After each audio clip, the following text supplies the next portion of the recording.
En el verano de 1941, la maquinaria de guerra alemana avanzó sin piedad sobre la Unión Soviética. Millones de soldados del Ejército Rojo fueron cercados, desarmados y llevados a campos de prisioneros. La Blitzkrieg, apoyada por la inexperiencia táctica de los comandantes soviéticos y la desorganización inicial del Ejército Rojo, convirtió la captura masiva de soldados en una tragedia sin precedentes. Para los prisioneros, el sufrimiento empezó de inmediato. Hacinados en barracones o al aire libre, sin comida suficiente y con enfermedades propagándose rápidamente, muchos no sobrevivieron al primer invierno en cautiverio. El destino de estos hombres parecía depender de la victoria del Ejército Rojo. Con cada batalla ganada por la Unión Soviética, la esperanza de ser liberados crecía.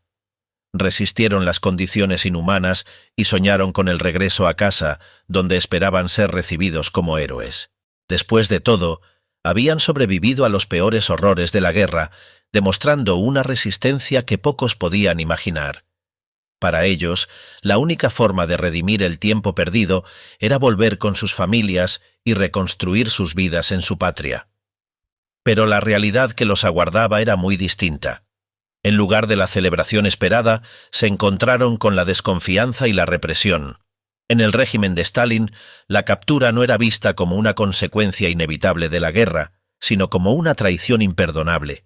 En su lógica, un soldado soviético debía luchar hasta la muerte antes que rendirse al enemigo, y aquellos que no lo hicieron, aunque hubieran sido liberados por sus propios compatriotas, eran sospechosos de deserción o colaboración con el enemigo. En los primeros meses de 1945, mientras el Ejército Rojo avanzaba imparable hacia Berlín, millones de soldados soviéticos que habían sido capturados por los alemanes en los primeros años de la guerra fueron finalmente liberados.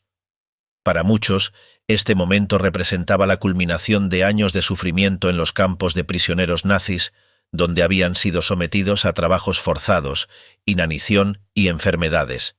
Sin embargo, la liberación no significó el fin de su calvario.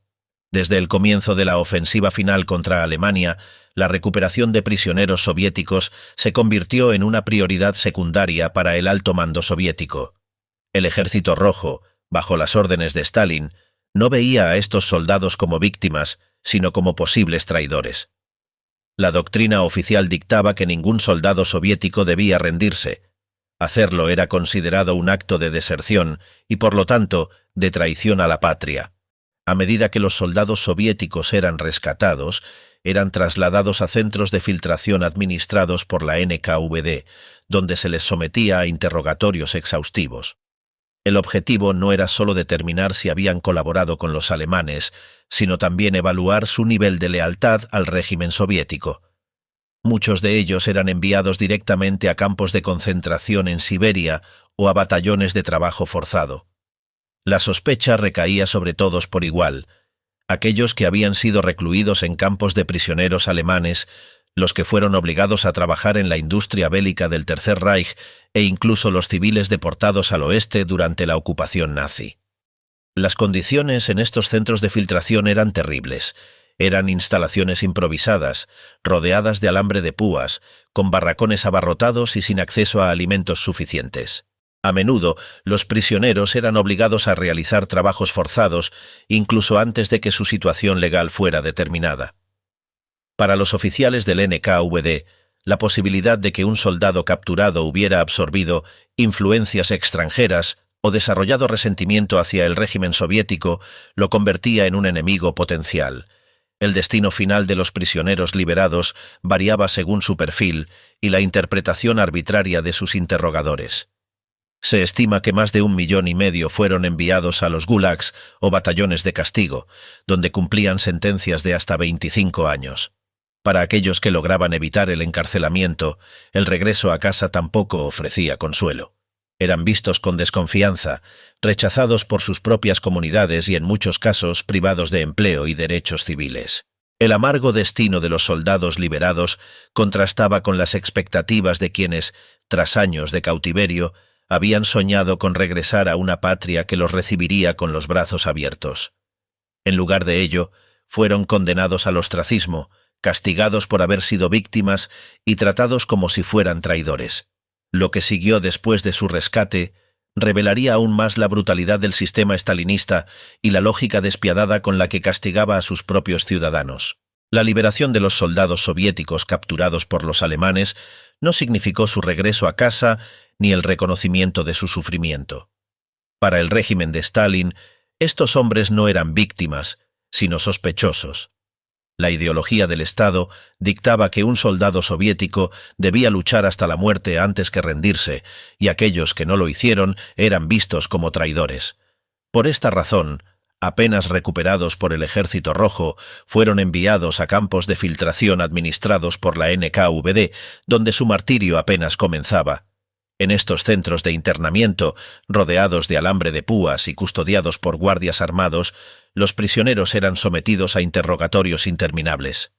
Se buscaba determinar las circunstancias de su captura, descartar cualquier sospecha de colaboración con el enemigo y evaluar la posibilidad de influencias ideológicas extranjeras. Muchos de ellos fueron detenidos sin pruebas concretas, solo por haber sobrevivido en condiciones que el régimen consideraba inaceptables. Aquellos que habían trabajado en la industria alemana, ya fuera por obligación o por simple supervivencia, eran tratados con mayor dureza. Las condiciones en estos campos eran brutales. Los prisioneros dormían hacinados en barracones sin calefacción, sufrían constantes golpizas y trabajaban en jornadas extenuantes, sin alimentación suficiente. La falta de higiene provocaba epidemias que se propagaban rápidamente, y la tasa de mortalidad era alarmante. A pesar de que la guerra había terminado, para estos soldados la posibilidad de morir en cautiverio seguía siendo una realidad cotidiana. Para muchos, los campos de filtración fueron solo un paso previo a un destino aún peor: los gulags. Se estima que más de 1,5 millones de prisioneros de guerra y civiles repatriados fueron enviados a estos campos de trabajo forzado en Siberia y otras regiones remotas. Allí realizaban trabajos agotadores en minas, construcción de infraestructuras y tala de árboles en condiciones extremas. La mayoría de ellos recibieron sentencias de hasta 25 años, a pesar de no haber cometido ningún crimen más allá de haber sido capturados por el enemigo. Incluso aquellos que fueron liberados de los campos de filtración enfrentaron una vida marcada por la sospecha y la marginación. Se les prohibió ocupar ciertos cargos, se les restringió el acceso a recursos básicos y fueron constantemente vigilados por el aparato de seguridad del Estado. La simple supervivencia en manos del enemigo se convirtió en una marca de deshonra, una carga que llevarían por el resto de sus vidas.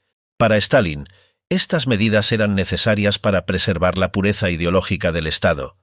La desconfianza hacia quienes habían estado en contacto con el enemigo se extendió no solo a los prisioneros repatriados, sino también a sus familias. La represión no se detendría allí. En los próximos años, el régimen estalinista intensificaría su política de control y castigo, alcanzando incluso a quienes nunca habían salido de la Unión Soviética. Tras sobrevivir años de cautiverio en los campos de prisioneros alemanes, los soldados soviéticos que regresaban a su patria enfrentaban un destino aún más incierto. Para el régimen de Stalin, la captura no era un infortunio de la guerra, sino un acto de traición.